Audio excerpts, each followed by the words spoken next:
توماس اندرس و گروه مادرن تاکینگ به همراه بد بویز بلو تور کانادا 2019 به زودی در شهر نزدیک شما کلگری و ونکوور.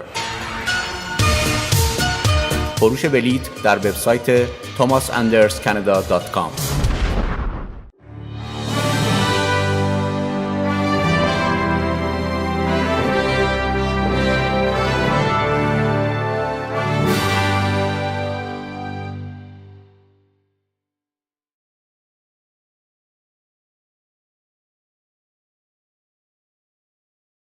دفتر حقوقی فرامرزی با مدیریت حسین فرامرزی در خدمت جامعه فارسی زبان کانادا. اولین وکیل کانادایی عضو کلوپ افتخاری وکلای طراز اول. اولین وکیل فارسی زبان کانادا عضو کلوپ وکلای میلیون دلاری. پیروزی در یکی از طولانی‌ترین پرونده‌های حقوقی بریتیش کلمبیا. تلفن 604 915 9446.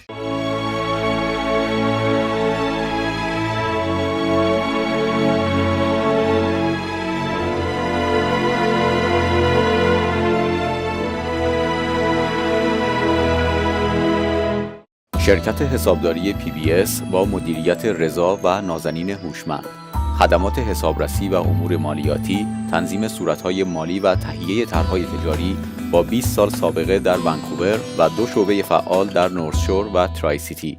تلفن 604 945 66 64.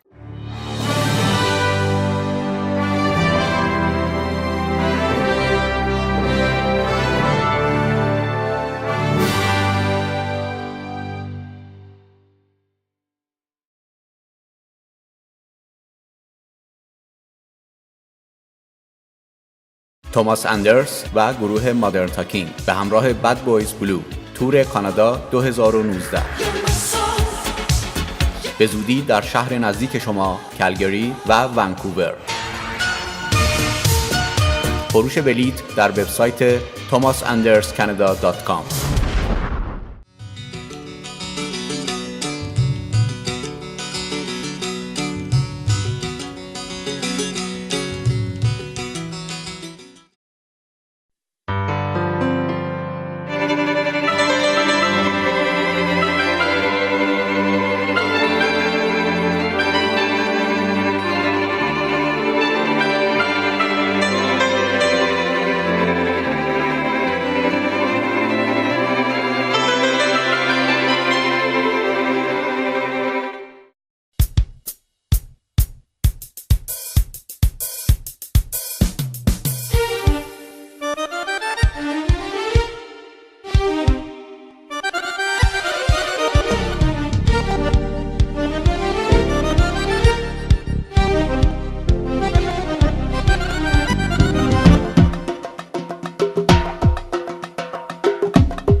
in January of this year, Council passed a motion that the City of Vancouver would add Persian New Year to its official celebrations and observations calendar.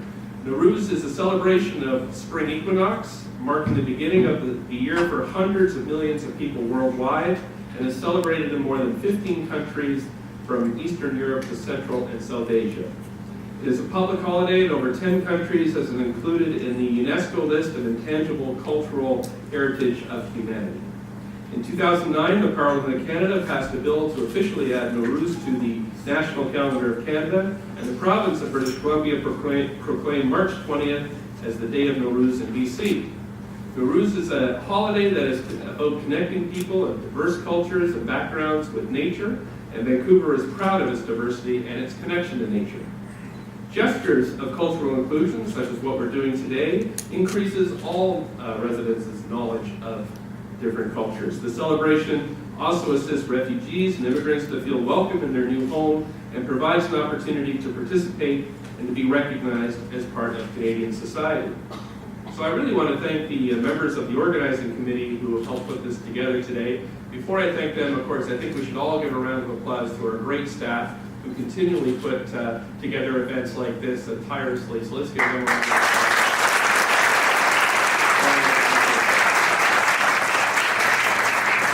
So the organizing committee that helped put this together is Amir Bajagyan,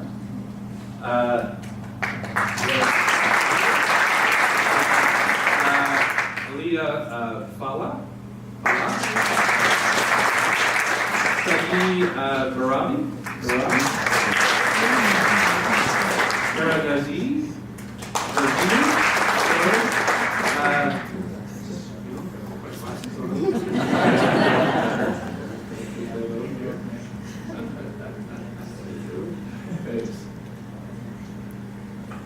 So we have Sarah Sagai as well. Nagar Rogiana. And Sadef Amini. Right, despite practicing, but I just wanted to thank you so much for all the work you do. I know it's volunteers really make this city go forward, and it's a wonderful day today thanks to your work. I'd also like to now invite the planning committee to come forward and stand together with me while I read the proclamation. So if you could come forward, that would be great.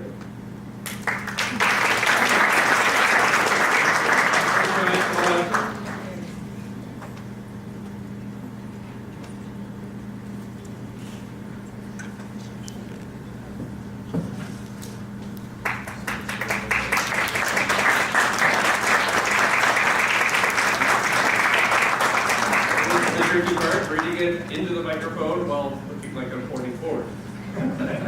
So, today we have the Nowruz New Year celebration. So I'll read it. Whereas Canada recognizes the diversity of Canadians and is committed to multiculturalism, to preserve and enhance the multicultural heritage of Canadians. And whereas British Columbia's vision to embrace cultures and traditions of its peoples with opportunities to live and grow. And whereas the City of Vancouver is home to a diverse community of cultural and linguistic backgrounds and celebrates the exchange of cultural values and rituals and promotes celebrating community-based customs and holidays. And whereas Nowruz, which marks the beginning of spring and the arrival of the new year for hundreds of millions of people around the world for thousands of years, including many Vancouverites of Iranian, Afghan, Kurdish, Azeri descent, as well as Zoroastrian, Baha'i, and Ishmaeli communities, among others.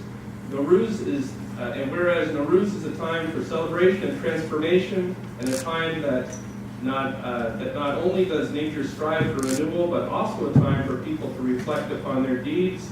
And whereas Nowruz has become recognized celebration in the City of Vancouver and encourage all citizens to celebrate the arrival of spring, now therefore I, Kennedy Stewart, Mayor of the City of Vancouver, do hereby proclaim Wednesday, March 20th, 2019 as Nowruz Celebration.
نوروز از آیین‌های باستانی ما ایرانیان است. آیین‌ها برخواسته از آداب و رسوم و سنت‌ها، باورها، اسطوره‌ها و قصه‌های مردم هر سرزمینه و نوروز یکی از آیین‌های باستانی ماست. درون نوروز باز مراسم مختلفی هست که یکی از این مراسم که ما ایرانی‌ها انجام میدیم قبل از فرارسیدن سال نو چیدن سفره 7 سینه. ساعت قبل از تحویل سال نو ما دور هم جمع میشیم، همه اعضای خانواده به اتفاق سفره رو میچینن که سفره سال نو هست. سفره با روی پارچه های ترمه چیده میشه و کمی بالاتر از سطح زمین به خاطر تقدسی که برای سفره ما قائل بودیم و مفاهیمی توی این سفره هست که راجع بهش صحبت میکنم. 13 روز سفره توی خونه های ما ایرانیان پهنه. بعد از 13 به در سفره رو جمع میکنیم، سبزی رو که توی سفره بوده به آب میدیم تا انرژی های بد و اون چیزهای منفی رو از زندگی ما ببره با خودش. عدد 7 عدد مقدسی هستش توی هم برای ما ایرانیان هم برای تمدن‌های دیگه. از این عدد ما استفاده میکنیم و سمبول‌ها رو توی 7 سین میچینیم که هر کدومشون معنایی داره. عدد 7 در ناخودآگاه ما چیزهای زیادی رو تداعی میکنه. سمبل 7 آسمانه، سمبل 7 خانه رستمه، سمبل 7 روز هفته است، 7 فرشته نگهبان. برای این با عدد 7 سفره رو میچینیم که تقدس این عدد رو توی زندگیمون بیاریم. نیاکان ما کشاورز بودن و دانه ها رو میکاشتن و 7 سینی رو که توی سفره میذارن شرایطی باید داشتش. 7 سین باید هر کدوم از اینها اسمشون فارسی بود، خوردنی بودن، گیاه بود ریششون و با سین شروع میشد. بنابراین اون چه که ما تو 7 سین میذاریم و براتون میگم با نمادهاش: سیر که نمادی است برای داروهای گیاهی و شفایی که از طریق گیاهان میاد و نماد تندرستیه، سنجد که نماد عشق و کشش جنسیه، سبزه دانه هایی که سبز میکنیم نماد رویش و تراوت زندگیه، سمنو که از جوانه گندم درست میشه، گندم غذای ما و برکت سفره های ما بوده، سیب که میوه بهشتیه نماد سلامتی و شادابی و زیبایی، سپند که چشم بد و انرژی های منفی رو دور میکنه از خونه و خانواده ما و سرکه که نماد صبوریه و ایرانیان اعتقاد داشتن که ارواح شریر رو دور میکنه. چیزهای دیگه که ما تو سفره میذاریم آینه است که آینه نماد روشنایی. بالای سفره 7 سین ما میذاریم کتاب مقدسی رو که هر خانواده بهش اعتقاد داشتن سر سفره میذاشتن و در ساعتی که سال داره تحویل میشه میخوندن کتاب‌های مقدس رو تا خردی که تو این کتاب‌ها هست توی زندگیشون راه پیدا بکنه. ماهی از اعیاد چینی وارد سنت‌های ما شده. ماهی نبوده توی سفره هامون، سیب رو یا نارنج رو توی آب میذاشتیم. ماهی در صورت آمده توی سفره های ما و بهتره که ماهی‌ها اسیر تنگ بلوری نمونن و بعد از اینکه عید تموم میشه اونها رو به آب بدیم و آزادشون بکنیم که نمادی از اسارت توی سفره نداشته باشیم. تخم مرغ‌ها که نماد باروری هستن، نطفه رو سر سفره میذاشتن که نمادی هست برای باروری.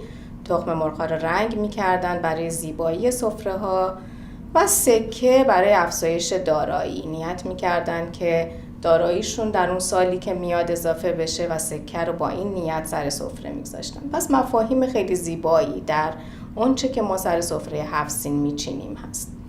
و سبزی که رویدنی‌های ایرانیان باستان، رویدنی‌های مختلف، دانه‌های مختلفی رو 7 دانه رو سبز می‌کردن مثل عدس، ماش و اینها رو سردر خونه‌هاشون آویزون می‌کردن و هر کدوم از اون سبزی‌ها که بهتر می‌گرفت اون رو کشت و کار می‌کردن اون سال. برای همه سبزی سر سفره‌های ما هست. حالا بعدم نیست که به جای این دونه‌های خوردنی ما دونه‌هایی که دور ریخته میشه مثل دونه‌های مرکبات رو بکاریم که اینجا ما گذاشتیم، کم کم جایگزین اون دونه‌ها بشه و توی سفره‌های ما بیادش. میوه و شیرینی هم سر این سفره‌ها بوده.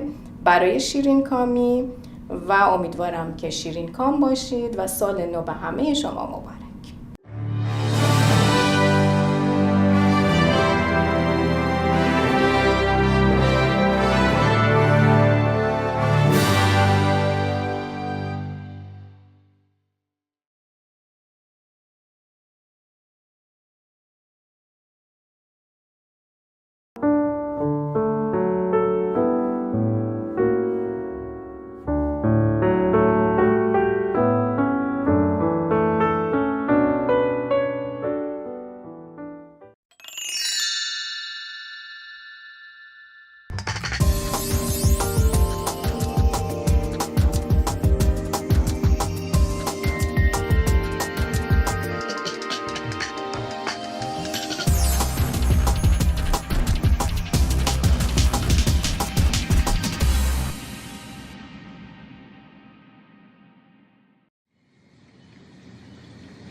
منتظر تو بودم، به خاطرت قلبم صاف کردم.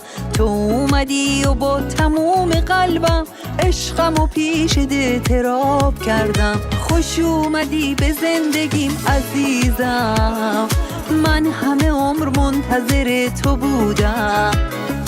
تو لحظه هایی که پرن از عشقت، دوست دارم با همه وجودم.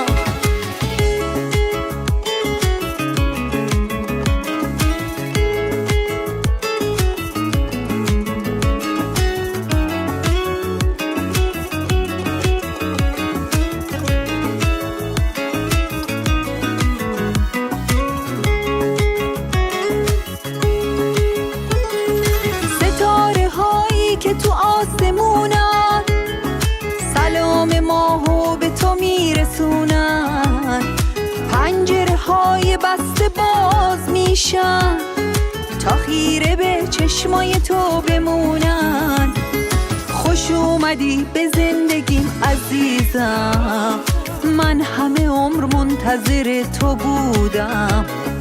تو لحظه هایی که پرن از عشقت، دوست دارم با همه وجودم. بارون اگه بباره این خیابون، جون میده واسه پرسه زیر بارون. تموم شهر خوشبو میشه از عطرت، دنیا خلاصه میشه زیر چترت. ستاره‌ای که تو رو خواب دیده، ماهو تو آسمون عذاب میده. حتی خدایی که تو آسمونه، سلام تو با عشق جواب میده. خوش اومدی به زندگیم عزیزم، من همه عمر منتظر تو بودم. تو لحظه هایی که پرن از عشقت، دوست دارم با همه وجودم. خوش اومدی به زندگیم عزیزم، من همه عمر منتظر تو بودم. تو لحظه هایی که پرن از عشقت، دوست دارم با همه وجودم.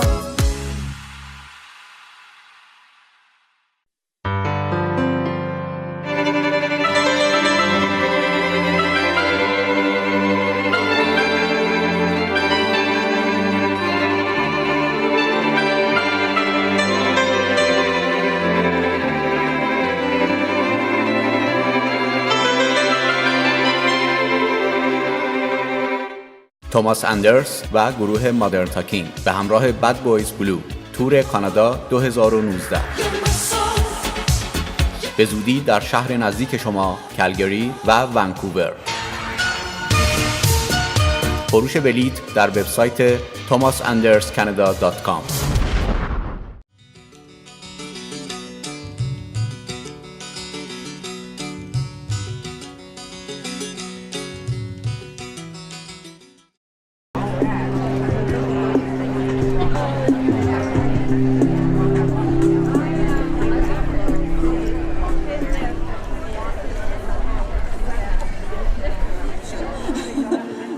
lovely ladies are all wearing garments made by Fariba Mirzai.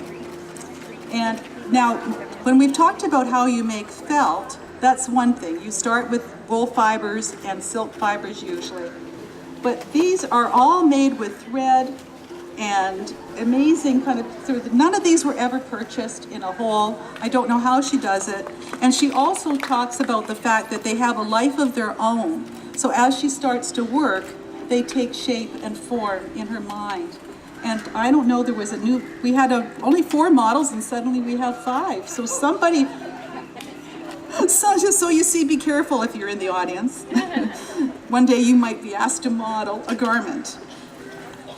So take a twirl and then, yes, take your time because I want to find the descriptions that I had lost. Oh, goodness. Okay, I found them. Okay, I'm going to tell you about Fariba. Fariba is an award-winning Vancouver-based fashion designer and textile artist. She creates unique, you guys can see that. She creates unique textile and wearable art out of non-traditional materials. She was born in Abadan in southwestern Iran, but she's been here now for quite a long time, and she graduated from Capilano University in their former textile art and design program. Many of us are mourning the fact that that is no longer in existence. She produces her pieces from scratch, a process that includes designing the fabric, the pattern or design, and the styles to create unique items of wearable art.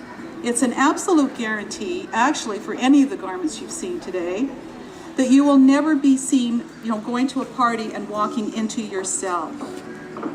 By incorporating this craftsmanship into her process, Fariba is able to create one-of-a-kind designs meant for a distinctive niche in the field of fashion. Because of this, her designs remain unpredictable and are impossible to be reproduced by others. So if you're ever really hankering over a very special garment, you can come to any of our artists, actually. So her garments are called by name. So the white one that's coming out right now is called Snowflake. That's on Chloe. It's a handmade felt, machine stitched, printed, dyed, and embellished. The others are called Naz, Butterfly, Sofmas, and Sanas. So each one are very personally named. They're individuals. They're not just something to hang on a hanger.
منجیل مانهای تهران چی؟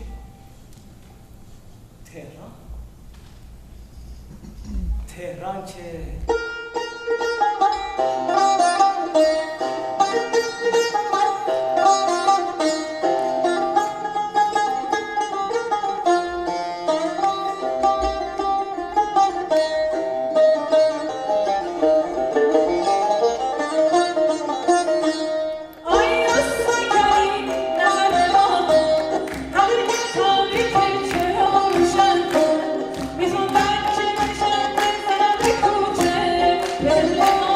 Like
name is Helen Daniels, and I live in Port Moody and have worked on different careers that starting with commercial property management in Vancouver, and then I worked as an arts administrator for the local arts council, and then my husband and I took over the operation of the Gallery Bistro about 5.5 years ago.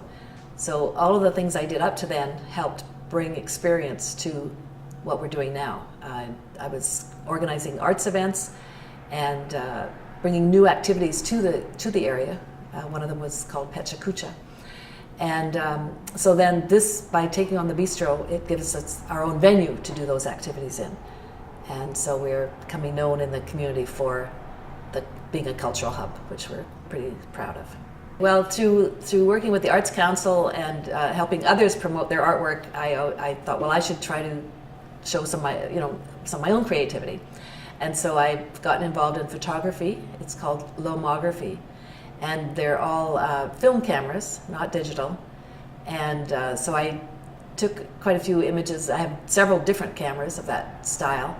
And so after encouraging other people to show their art, I decided I should. So I had a show a few years ago at the Port Moody Arts Centre. And so that's, unfortunately, with running our business right now, it's kind of busy to find the time to keep doing that. But I'm looking forward to when I have more time for doing that.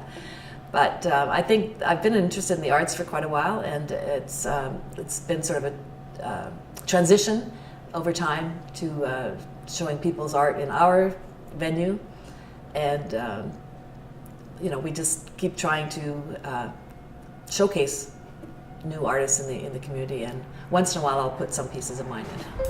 There are a lot of people that are doing creative things, but they don't get recognized, and so basically it's a matter of trying to encourage people to express themselves. We have different groups here that come and meet and talk about creativity and projects they're working on. So what's happening in the arts, it's a tough business for people trying to make a living in the arts and selling art, but we still need to have, artists need to produce their art, so we'll always have art, and just like to give an opportunity to people to show their art so that we can let the community see what's happening here. So a lot of the art in this area, especially at Port Moody, is called the City of the Arts, and people will say, well, where is the art? And a lot of it is more in the background or sort of underground. Like, a lot of people are involved in the arts, but it may not be that visible. When you go through the community, you don't need, you see some public art, but not as much as you might expect, but it's a work in progress. So originally I'm from Edmonton. I was born and raised in Edmonton, and moved here about 35 years ago. So I've close to half of my life almost in Edmonton and half here. I still have some family there, but so the main reason to go back is for some special occasions to do with family or friends.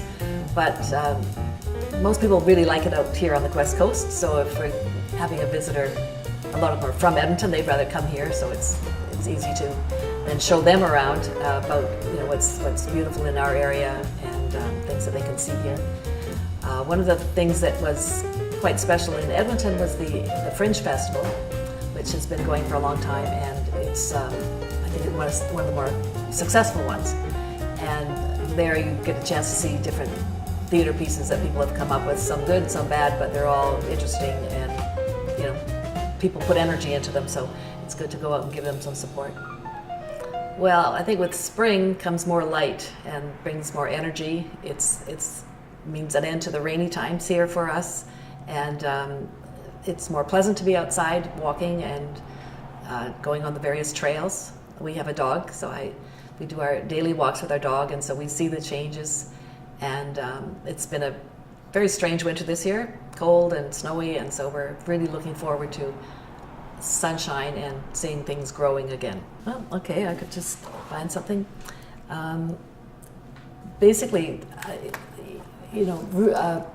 Nowruz is, I was surprised to learn, actually it's the beginning of the new year and also the first day of spring. And I think everybody around the world celebrates spring. So I'll just read a few lines from Rumi, from a poem called Spring. Again, the violet bows to the lily. Again, the rose is tearing off her gown. The green ones have come from the other world, tipsy like the breeze, up to some new foolishness. Again, near the top of the mountain, the anemone's sweet features appear. The hyacinth speaks formally to the jasmine. Peace be with you, and peace to you, lad. Come walk with me in this meadow. So, and the hyacinth, when I see those, I bought them recently because they smell so wonderful, and it's a true start of spring when you have those flowers around you.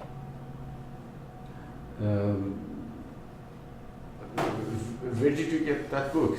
I need to know that story as well. Yeah, you can show it to the camera if you want. Sure. Yeah.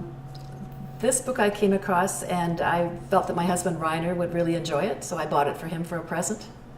And he's very much into spiritual readings and philosophy, so I knew that he would enjoy that.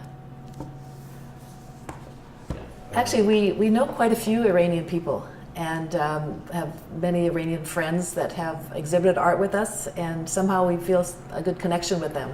And we've sort of sought each other out and met quite a few people that whose work we admire, their artistic styles and their creativity, and they're just people we've come to know and enjoy being with.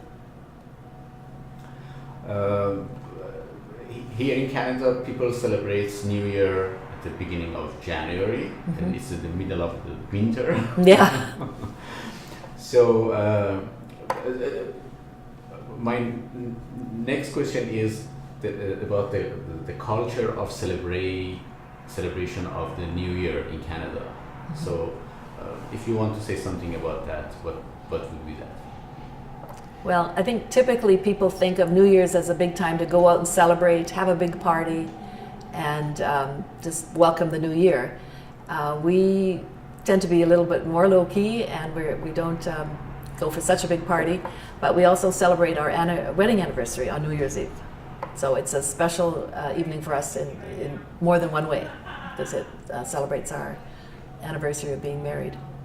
If you want to say something about Canada and Canadian life, what would it be? Well, I think that we appreciate, the freedom that we have, the beauty of the country, and so on. And I think that people really, the multicultural aspect it's really wonderful. I think it gives a very cosmopolitan feel.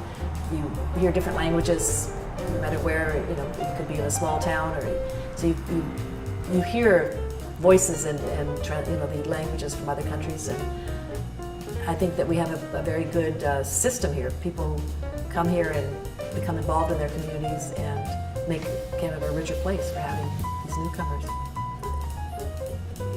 We sometimes travel to other places and we don't really realize what a wonderful place we do have to live in, and so travel can be enriching, but it's also wonderful to come back and appreciate again what we have here. So I mentioned that I do lomography, which is a style of photography, and I have several different cameras of that type, and this is one of them. And you can see that there are 4 lenses there, and it's plastic. It's only about this big, and when you take a shot, you line it up and then you pull a cord. There's no clicking, and so it's very old school type of camera.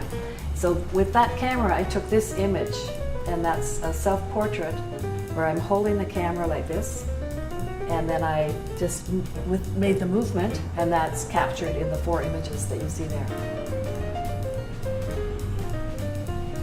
So I also have several other cameras of this style, and they take different types of images. It could be the multiple exposure in camera, or one that's got just actually that takes 9 images at one time as well. So they're different.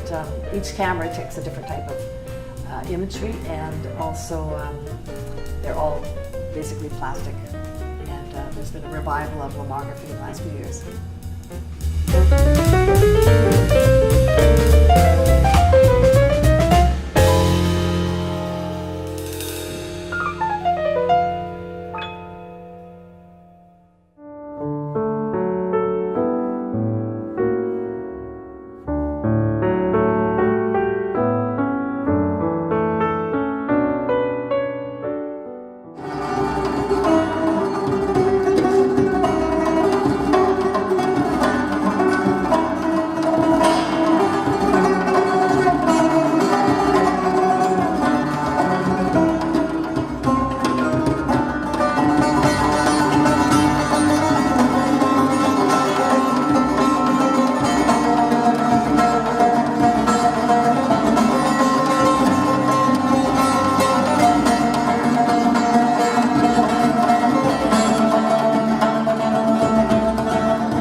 چشات پر از دروغه، گرچه شیرین نگاهت، باورم نمیشه حرفات، من میرم از سر راهت.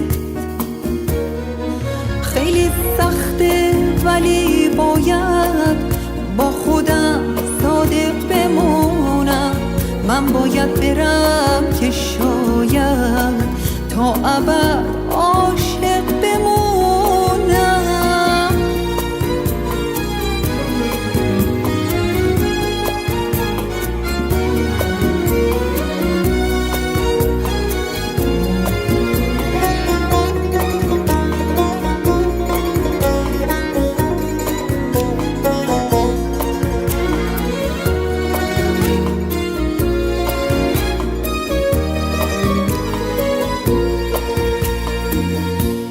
یاد تو با من میمونه کنج قلبم تا همیشه، جای تو امن عزیزم، هیچ کسی که تو نمیشه.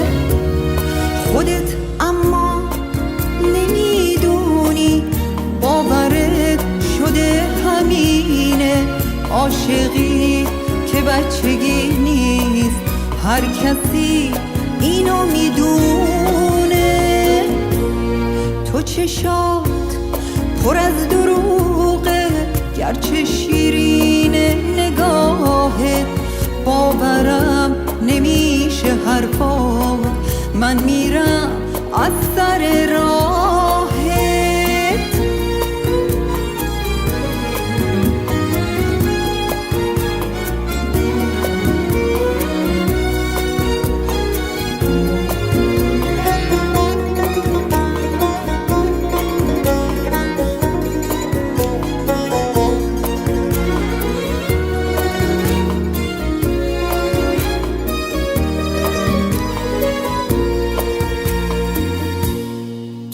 رویا خونه ساختم، زندگیم روی حبابه، آرزوهای دروغی عاشقی مثل دیدن سرابه.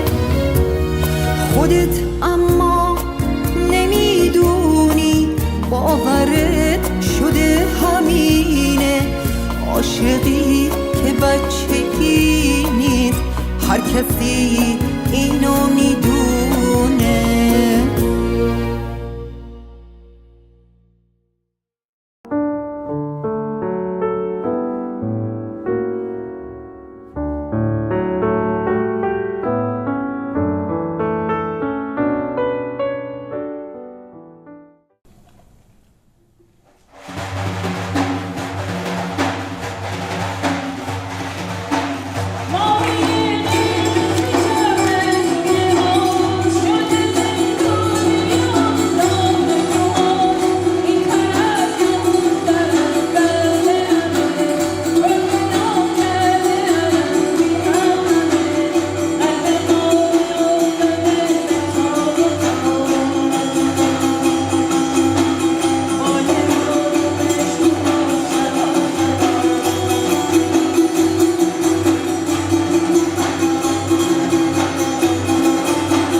توماس اندرس و گروه مادرن تاکینگ به همراه بد بویز بلو تور کانادا 2019.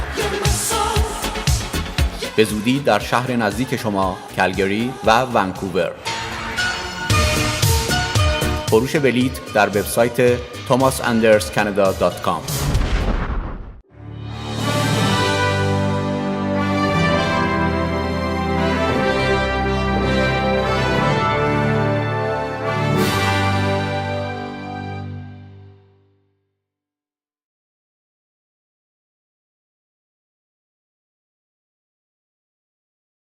دفتر حقوقی فرامرزی با مدیریت حسین فرامرزی در خدمت جامعه فارسی زبان کانادا. اولین وکیل کانادایی عضو کلوپ افتخاری وکلای طراز اول. اولین وکیل فارسی زبان کانادا عضو کلوپ وکلای میلیون دلاری. پیروزی در یکی از طولانی‌ترین پرونده‌های حقوقی بریتیش کلمبیا. تلفن 604 915 9446.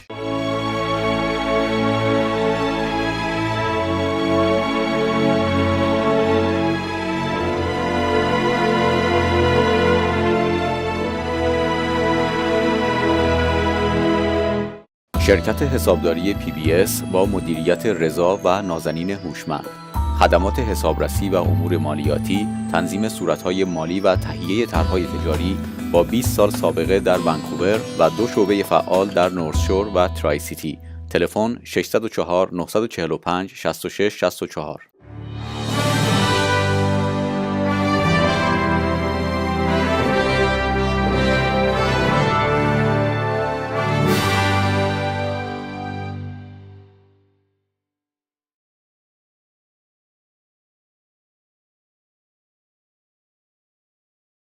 توماس اندرس و گروه مادرن تاکینگ به همراه بد بویز بلو تور کانادا 2019.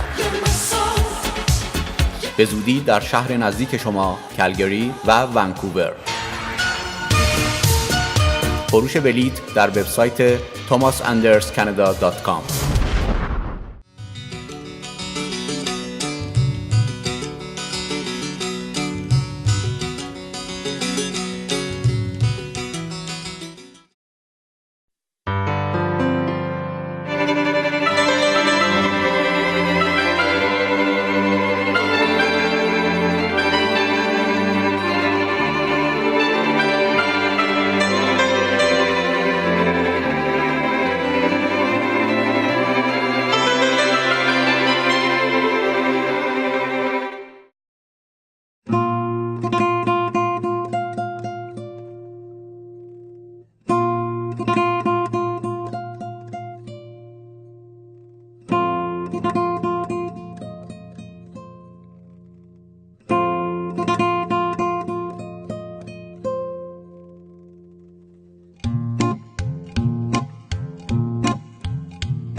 سوار آمد به مرکب نوروز، خورشید تابان یوهو. خوشم که عمر دی سر آمده رنجم بگرفته پایان یوهو. بیا که خوش کنم دلم به روی تو شادم کن در این نوبهارا.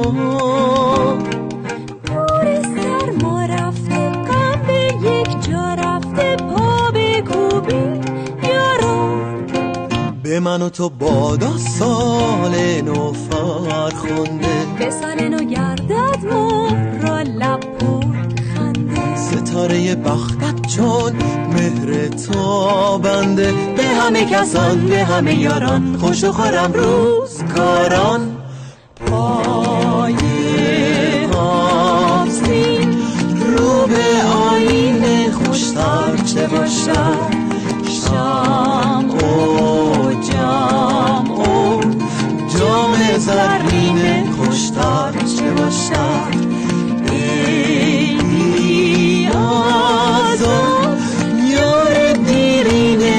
خوشتر چه باشد گیرم در آغوشش میگویم در گوشش 100 سال به این سالها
I'm Helen's husband and partner in this bistro business.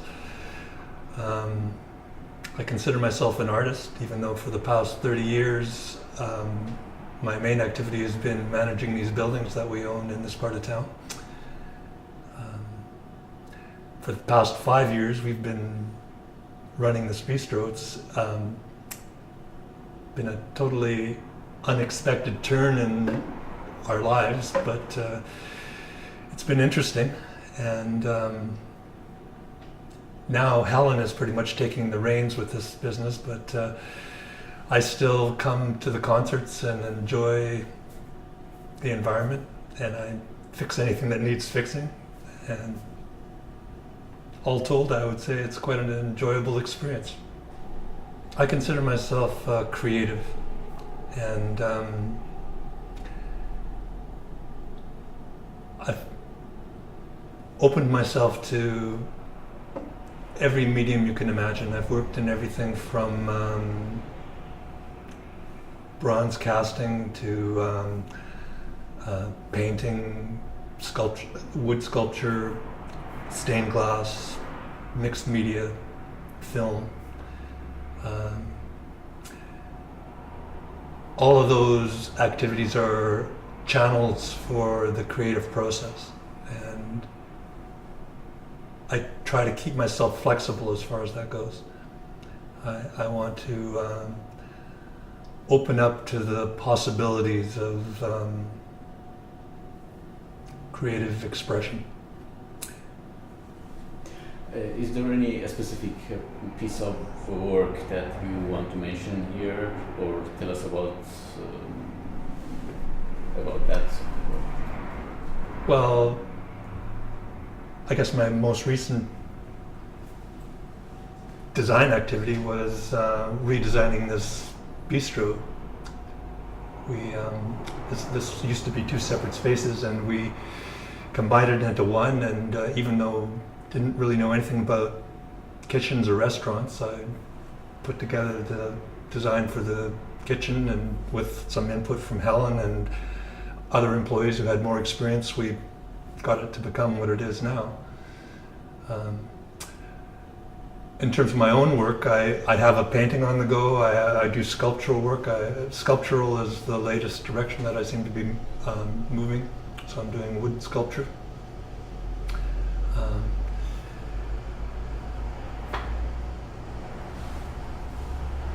It's, you know, one of the kind of paradoxical parts of my approach to the creative process is I almost feel like I need, I don't know, a state of grace or whatever to make the work that I do. And you can't grab it. It has to be presented to you. So I'm kind of waiting for something to suggest itself to me in terms of my next art project. Well, the two pieces I brought, one is a wood sculpture done from a piece of found wood. I think it's teak. It shows a stylized couple kind of twisted together in a dance-like form. I like the idea of everything is twisted and dancing together, and whatever metaphorical depth I manage to put into a work is I regard that as a kind of something almost beyond myself. I open myself to the possibility and then allow it to become presented. And in this case, the wood suggested this form, so I took it from there. And the other piece I brought was it's a self-portrait done with found materials. The idea of that was to express my attitude towards creativity and how creativity is actually everywhere and everybody has it, and we just have to open ourselves to it and allow it to unfold. Are you familiar with Nowruz in Canada, or Persian celebration of the spring season? Have you heard about it? Oh yes, I've heard of it. Yeah, please. And I know that Iran and many other countries from that area celebrate the New Year celebration of spring equinox, and I think it's a wonderful time of year to be doing that. So I've seen that there is a book over there, Rumi. So tell me about that book and where did you get that? And yeah.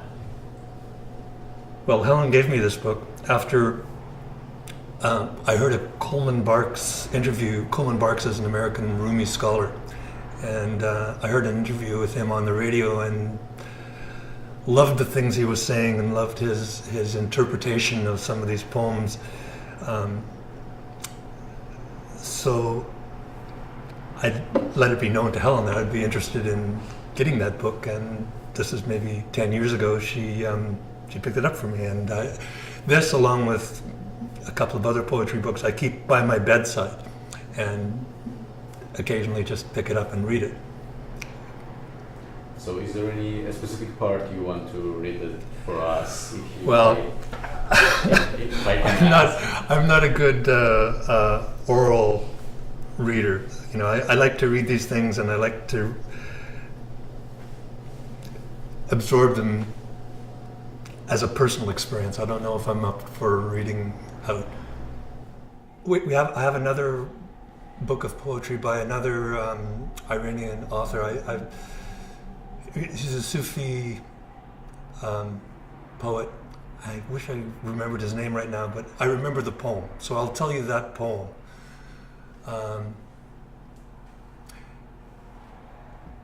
It goes, floating in the world ocean on a raft of tied together snakes. Grasp and they will bite you. Let go and you will drown. There's something about that sensibility. We're in this place and we have to hold on to it lightly. But we're all in the same ocean. I just love that poem.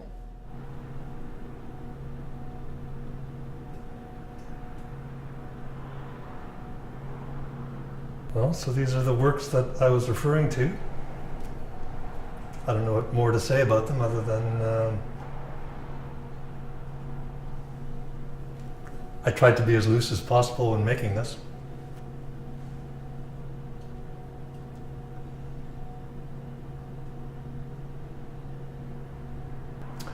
So this is a found wood sculpture, and something about the form suggested this twisting, entwined figures.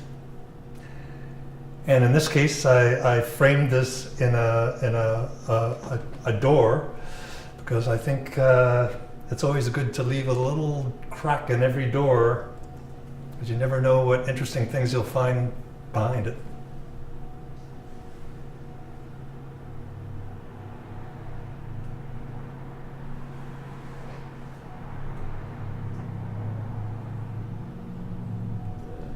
How do you feel about spring that's coming? And well, there's always kind of hopefulness in the air. It's a fresh start, new growth. Coming out of the barrenness of winter. Spring is a very hopeful time, and I like the idea that Nowruz is celebrated as a new year, because it seems like an appropriate time to celebrate the new year, more so even than the new year that we celebrate. The final question, if you want to choose a place, a location in Canada, in Vancouver area, in Port Moody, to go there just to relax, to think about, or enjoy from the nature and the spring, where would be that location?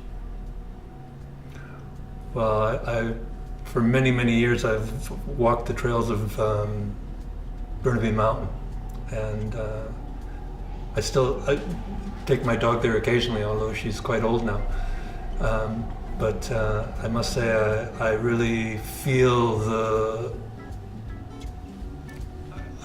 energy of the trees, and there are creeks there. It's very beautiful. So that would be a place that I would say is at the top of my mind when I think of nature. And if you want to add anything at the end of the interview? Well, happy Nowruz to everybody who celebrates this New Year, and I can only say that I love the multicultural aspect of Canada, and the fact that there are so many cultures here from all over the world, and to any Persians or other people who celebrate Nowruz, happy Nowruz.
عشق تو زیباست، عشقت برام زیباتر از دنیاست. تا زنده هستم با تو میمونم، دورید برام سخته، نمیتونم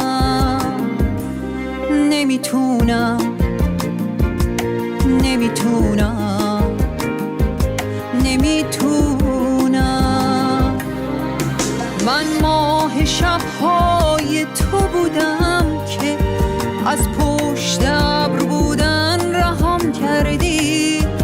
دیوونه اون لحظه هستم که تو من رو ماه من صدا کردی، صدام کردی، صدام کردی، صدام کردی.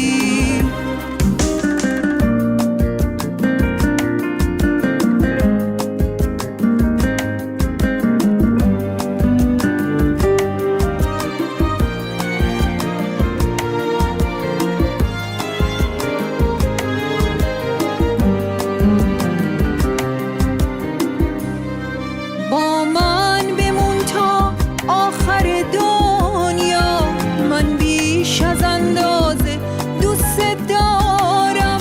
وقتی تو هستی حال من خوبه، با تو به آینده امیدوارم. دوست دارم، دوست دارم، دوست دارم. من ماه شب‌های تو بودم که از پشت ابر بودن رهام کردی. دیوونه اون لحظه هستم که تو من رو ماه من صدا کردی، صدام کردی، صدام کردی، صدام کردی، صدام کردی، صدام کردی، صدام کردی.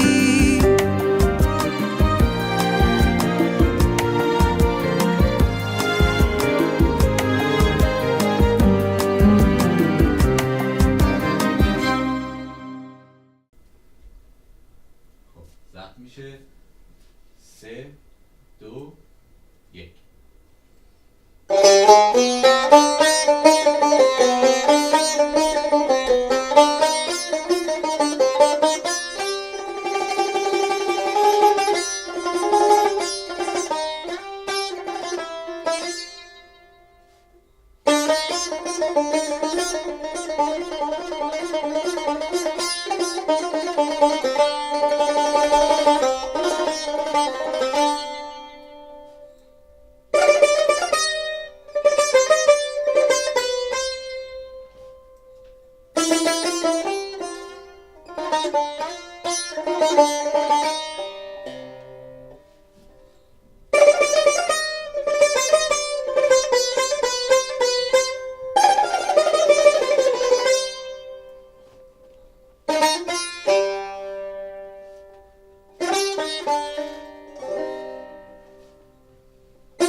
پروردگارا، پروردگارا، ای هست کننده نیستی، ای سرچشمه هرچه هستی. تو که هستی، تو چه هستی؟ تو را چه بنامیم ای در نام ناگنجیدنی؟ تو را می ستاییم ای همیشه ستودنی. تو را می ستاییم زیرا که هستی. تو را می ستاییم زیرا که هستی و هستی از هست توست. پروردگارا، پروردگارا، ای زیر و زبرساز همه حال ها و لحظه ها، ای همه کس، ای همه چیز، ای سرچشمه هرچه هست و نیست. چنان کن و چنان فرما که رو به راه پاک بازان نهی. چنان کن و چنان فرما دروغ شکست پذیرد و راستی به ستیغ فتح و ظفر قدم بگذارد. ما را از گفتار، پندار و کردار نیک برخوردار فرما. بار الها در این لحظه های مبارک و پایانی سال، در این پیشباز بهاری و مبارک سال، به غمهای من پایانی ده، به دردهای من و به دردهای من. پروردگارا، چنان فرما که برادری و صلح در این گستردگی گسترده تر گردد. بار الها، میدانم که تو میدانی چه زیباست دولت عشق و آزادی و میدانی که زیباتر از آن زندگی است، زندگی در زیر چتر دولت عشق و آزادی. بار الها، در آخر دولت عشق را میان راه ما و زندگی دولتی پاینده و پاینده تر کن. دولتی پاینده و پاینده تر کن. بار الها، بار الها، بار الها.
توماس اندرس و گروه مادرن تاکینگ به همراه بد بویز بلو تور کانادا 2019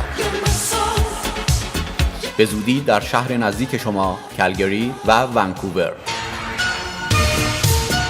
فروش بلیط در وبسایت thomasanderscanada.com.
بوی باران، بوی سبزه، بوی خاک، شاخه های شسته باران خورده پاک، آسمان آبی و ابر سپید، برگ های سبز بید، عطر نرگس رقص باد، نغمه شوق پرستوهای شاد، خلوت گرم پرستوهای مست، نرم نرمک میرسد اینک بهار، خوش به حال روزگار، خوش به حال چشمه ها و دشت ها، خوش به حال روزگار. بهار مبارک.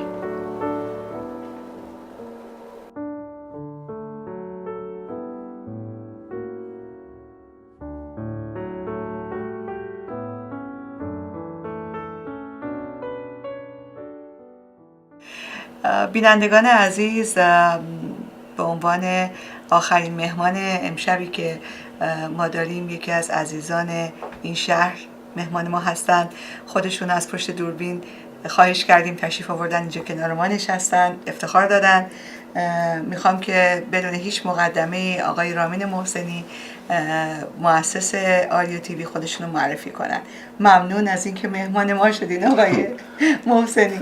خواهش میکنم، خیلی ممنون از اینکه منو به برنامه دعوت کردید. اختیار دارین، برنامه خودتونه. بله اختیار دارید. نه من واقعا مترصد فرصتی بودم که با بینندگان تلویزیون آریا صحبتی داشته باشم و چه به فرصتی بهتر از نوروز و این ایام و روزهای خوبی که شکوفه‌های زیبایی شهر زیبای ونکوور رو زیباتر کرده و امیدواریم که این شکوفه‌های در واقع مهر و دوستی و در واقع مهربانی باشه بین جامعه اعضای جامعه ایرانی کانادایی و خوشحالم که اینجا هستم و با دوستان عزیزی مثل شما که همکاری دارم با تلویزیون آریا و خودتون هم از چهره‌های در واقع فرهنگی و اجتماعی و بیزنسی شهر هستین و معتمدین در واقع شهر هستین و اهالی ونکوور در واقع شما رو خیلی دوست دارن. میدونم چون من میبینم کامنت ها و در واقع اون پیگیری‌هایی که دارن حداقل برای دیدن ویدیوها.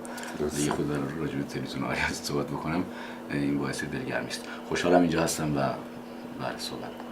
متشکرم. میشه یه مقداری در مورد فعالیتتون و کلا تلویزیون آریا با ما صحبت بکنید و با بینندگانمون البته؟ بله خواهش می‌کنم. تلویزیون آریا یک یا برنامه‌های در واقع تلویزیونی که به اسم آریا تیوی پخش میشه، یه درست‌ترش رو بخوایم بگیم، در واقع یک تلویزیون خصوصی است که مؤسس اون من خودم هستم طبیعتاً و میتونم بگم که به غیر از دوستانی که به عنوان اسپانسر در مقاطعی با ما همکاری داشتن و دارن و خیلی هم عالیه که این اتفاق افتاده و همکاریشون هم همینجا اعلام میکنیم و استقبال میکنیم که ادامه پیدا بکنه و در واقع هیچ نوع ساپورت مالی یا هزینه‌ای از جایی در واقع نداشته به غیر از خود منی که اینجا نشستم. من به عنوان هنرمند بین‌المللی وارد کانادا شدم، ولی به خاطر اینکه زودتر می‌خواستم بیام و زمان بیشتری رو اینجا بگذرونم استفاده کنم تا اون پروسه مهاجرت طولانی نشه، به عنوان سرمایه‌گذار هم در واقع اقدام کردم همزمان. منتها برای کار خودم، یعنی برای کار فیلمسازی، برای کار در واقع برنامه‌سازی، برای کار تلویزیون بیزنس پلن نوشتم، فرستادم و پذیرفته شد و اومدم و در واقع سرمایه خودم رو چون تصمیم به مهاجرت گرفته بودم برداشتم آوردم اینجا و هزینه کردم برای همین کارها و کاری است که من همیشه دوست داشتم، عاشقانه انجام میدادم و به غیر از اینم هیچ کار دیگه من تحصیلات مهندسی دارم ولی حتی پایان نامه مهندسیم هم در واقع در ارتباط با فیلمسازی بود. کامپیوتر ایدد فیلم پروداکشن پلنینگ بود. من توی دانشگاه علم و صنعت مهندسی صنایع خوندم ولی تز فارغ التحصیلی دوره لیسانسم در واقع راجع به برنامه‌ریزی تولید فیلم بود به کمک کامپیوتر که شاید این مال مثلا 25 سال پیش باشه. نمیخوام سنمو زیاد لو بدم ولی بله. بعد اینه که تلویزیون آریا یک تلویزیون در واقع محلی یا یک تلویزیون اجتماعی هست، کامیونیتی تلویزیون هست به قول این طرفی ها، همونجوری که دوستان میدونید، ولی حالا داریم این صحبت رو میکنیم که خلاصه بگیم از ماجرا و هدفش هم این هستش که و کاری هم که تا الان کرده برنامه‌های فرهنگی و اجتماعی و کاربردی و اطلاع رسانی که در واقع خیلی صادقانه بگم به درد مردم بخوره. ما این برنامه‌هایی بسازیم و تولید بکنیم اینجا، نه اینکه برنامه دیگران رو نشون بدیم. اصلا هدف از روز اول این نبوده که از یوتیوب و اینترنت و این برنامه پیدا کنیم یا چیزایی که تو آرشیو هست اونا رو برداریم بنویسیم. نه، ما می‌خواستیم اینجا برنامه بسازیم توی خود کانادا، خود ونکوور و با کمک دوستانی مثل شما که خیلی خوشحالم که همکاری داشتیم و باعث افتخار هست. برنامه‌ای که به درد مردم بخوره و شاید بتونه کمکی باشه، شاید بتونه بعضی وقتا به عنوان یک محرم راز باشون در واقع این برنامه‌ها گره خوشا باشه، همراهی بکنه. خیلی از بحثایی که دوستان کارشناس و میهمانان برنامه مطرح میکنن میدونیم که توی بحث‌های خصوصی طرحش شاید خیلی اون تاثیر رو نتونه بذاره، بالاخره به دلیل ملاحظاتی که ما ایرانی‌ها داریم و توی مراوداتمون و در واقع اون فرهنگ هم دوست داشتنی خودمون، هم فرهنگی که یه جایی من خودم حتی یه نقدی بهش دارم، شاید بشه اینو اینطوری ترجمه کرد که زیبایی در واقع زندگی توی کشوری کانادا برای شخص من و برای خیلی از دوستان فکر می‌کنم اینطوری باشه که اون بخشای خیلی خوب فرهنگ ایرانی با در واقع امکانات و بخشایی از فرهنگ زندگی در آمریکای شمالی ترکیب میشه توی کانادا. و اگر فکر می‌کنم اشخاص، ما هم امیدوارم اینطوری باشیم، خود منم همینطور، اون فرصت‌ها رو بتونیم بشناسیم و به درستی ازش استفاده بکنیم، هم نفعش به خودمون میرسه، هم به در واقع اعضای جامعه در واقع میرسه و اون بازی در واقع وین وین وین یا بردی که اینجا خیلی معروف هستش میتونه شکل بگیره، چون اینجا با رشد در واقع هر فرد جامعه، خود جامعه در نهایت رشد خواهد کرد. و باز هم اون جنبه بسیار زیبای زندگی در کانادا که من دیدم این بود که استقبال میکنه جامعه از رشد شما، درسته، برای اینکه میدونه که نفع نهایی در رشد آحاد جامعه هست. با توجه به اینکه شما با توجه به سوابق سینماییتون و خودتون هم اشاره داشتید که به عنوان یه هنرمند بین‌المللی تشریف آوردید تو کانادا، حالا برصد این کار یه بخشی از اون توان شماست، جایزه‌ای که شما بردید تو جشنواره‌های مختلف و اشاره نکردید، فیلم‌های خوبی که ساختید. تو زمینه فیلم اصولاً چه برنامه‌ای دارید و چه اهدافی رو دنبال می‌کنید؟ من هدف اصلیم فیلمسازیه. من کارگردان سینما هستم و بودم کارگردان تلویزیون و تهیه کننده برنامه تلویزیونی، کارهای مستند. خب بیشتر از 25 سال واقعا سابقه حرفه‌ای دارم. دوستانی که علاقه‌مند هستن میتونن برن وبسایت من، همش اونجا نوشته شده، میتونن کارا رو ببینن. خیلی از کارا لینک داره، خیلی از کارا رو دارم که نمونه‌هاشو بعدم میذارم، یا بعضیش ممکنه بخوایم پخش بکنیم چون خیلی از کارا هستش که ارزش داره که دیده بشه و این اتفاق خواهد افتاد. ولی من هدف اصلیم فیلمسازیه، کاری که بهش عشق می‌ورزم و زندگیمو بر اون اساس بنا کردم. سینماگر بودن و فیلمساز بودن به معنای این هستش که هنرمند سعی میکنه اون نیازهای در واقع فرهنگی جامعه خودش رو یا نقاط ضعف رو در واقع بشناسه یا مسائلی رو که باید طرح بشه و به عنوان در واقع چشم بینای در واقع جامعه خیلی وقتا عمل میکنه. فیلمسازان موفق، سینماگران در واقع برجسته این ویژگی ها رو دارن. من آرزومه که بتونم توی کارم اینا رو داشته باشم.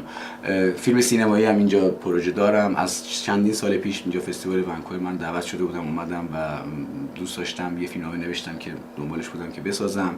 یه فیلمنامه جدید دارم الان که به زودی اون رو شروع خواهم کرد و به دوستان علاقه‌مند بازیگری همینجا توی ونکوور نوید میدم و دعوت میکنم که من اعلام میکنم و تشریف بیارم برای آدیشن، برای در واقع تست بازیگری و برای اون نقشه‌های مختلف. خیلی خوشحال میشن که بتونم ازشون در واقع استفاده بکنم. فیلم پرهزینه و در واقع باجت آنچنانی به اون صورت نداره، خیلی واضح بگم، ولی فیلمی هستش که قطعا با کیفیت خوب ساخته خواهد شد چون امکانات خیلی خوبی ما توی دفتر داریم و دوستان خیلی خوبی هستن که با ما همکاری میکنن توی این پروژه ها. ولی همونجوری که شما فهمیدید و پرسیدید و خوشحالم که اینو گفتید، هدف برای من ساخت فیلم‌های سینمایی هست، ضمن اینکه تلویزیون رو من خیلی دوست دارم به خاطر اهمیتش. برصد پیروز باشید. حسن ختام برنامه رو هم می‌خواستیم که برصد پیام نوروزی اگر چیزی دارید برای هم‌میهنان. خواهش می‌کنم. من پیام نوروزی پیام که به قول ندارم، ولی خانم انصاری دوست دارم که برنامه رو ببندن و خواهش می‌کنم. همیشه من شرمنده و غافلگیر خواهش می‌کنم. هوشمند از این نشه چون ایشون اینجا حضور داره. خواهش می‌کنم. من که همیشه شرمنده شما بودم. من واقعا برای همه شما عزیزان یک سال پر از شادی، سلامتی و آرامش آرزو میکنم. امیدوارم چرخه بیزینستون بچرخه و تمام روزهای خوب و شاد توی این ونکوور زیبا داشته باشید. این روزا که همیشه زیبا هست، بارون امیدواریم که کمتر بشه. از اینکه این برنامه رو تا الان با ما بودید ممنونم. از شما ممنونم به خاطر ساپورت هایی که کردین. ممنون از شما و این شیرینی های خوشمزه که دست پخت من تعارف میکنم به همه. من برمیدارم. شیرین کام باشین همتون. خیلی ممنون. مرسی از شما. نوروزتون مبارک. نوروزتون پیروز.